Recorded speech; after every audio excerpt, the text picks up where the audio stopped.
प्रथमतः सर्व गावकऱ्यांचं व सरकारचे जे काय आले आहेत त्यांना ह्या कार्यक्रमाला आल्याबद्दल मी भैया सर्वांचे आभार मानतो। जाताना फक्त व्यवस्थित जा, सुखरूप पोहोचा, असाच तुमचा आशीर्वाद वारांगी परिवारावर राहू द्या।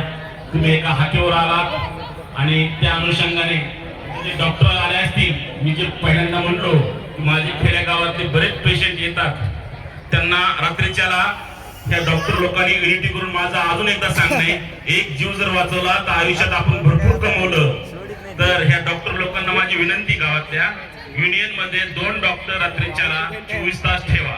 दुसरी गोष्ट, सरकारी दवाखान्यात सुद्धा काल लाईटची व्यवस्था केली, सोलार आणले मी। ज्या काही महिलांच्या डिलिव्हरीचा प्रश्न असेल त्या आयसीयू रूमचं थोडं काम चालू करायचं ठरलंय, तर महिलांच्या डिलिव्हरी सुद्धा खेड्या गावातल्या ज्या रिक्षामध्ये येतात त्यांची व्यवस्था आता आम्ही त्या सरकारी दवाखान्याच्या पाठीमागे लावून करून घेणार आहोत। आणि डॉक्टरांना पुन्हा एकदा अजून कार्यक्रमाला जेवढे डॉक्टर आले असतील त्यांना एकदा पुन्हा मी एकदा आभार मानतो। तसेच थोडा कार्यक्रम इंदुरकर साहेब लवकर आल्यामुळं पोलीस डिपार्टमेंटचेही खूप आभार, तसेच एमएससीबीचे आणि महाराज मंडळी जे काही आपला धर्म वाचवण्याचा प्रयत्न करीत आहेत आणि धर्म आपला जोपासत आहेत आणि आपला जो धर्म आहे तो सर्वजण सांभाळत आहेत, त्या सर्व महाराजांचं मी वारांगी परिवारातर्फे एकदम आभार मानतो। तसेच जे काही खेड्यागावातील लोक आहेत जे ज्यांना यायला आलेत परंतु उशिरा आलेत, त्यांना थोडं टायमिंग लवकर झाल्यामुळे झालं, त्याबद्दल मी पुन्हा एकदा तुमचे आभार मानतो।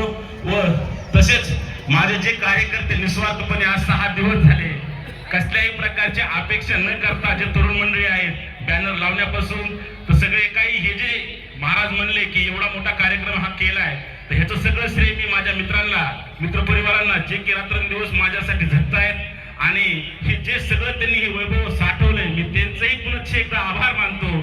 आणि गणेश वारांगे महाराज यांनी जे बारीक चिमुकले आणले आणि ह्या कार्यक्रमात अजून भर घातली, त्यांचंही मी आभार व्यक्त करतो। आणि साऊंड सिस्टीम बजगुडे साहेब, ते मेन मालक बालाजीला जाऊन त्यांनी जे काही हा कार्यक्रम खूप प्रयत्न करून त्यांनी बालाजीला गेल्यामुळं अजून काही कार्यक्रमामध्ये अजून वाढ करायची होती, पण ते बालाजीला गेल्यामुळे ते झालं नाही।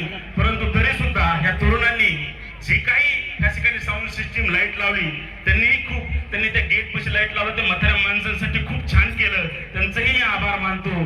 तसेच सर्व महिला मंडळ वगैरे ह्या सर्व व्यवस्थित आपापल्या गावाला जावा, सुखरूप पोहोचा आणि असाच आशीर्वाद ह्या दीपक भैयावर ठेवा। धन्यवाद, धन्यवाद।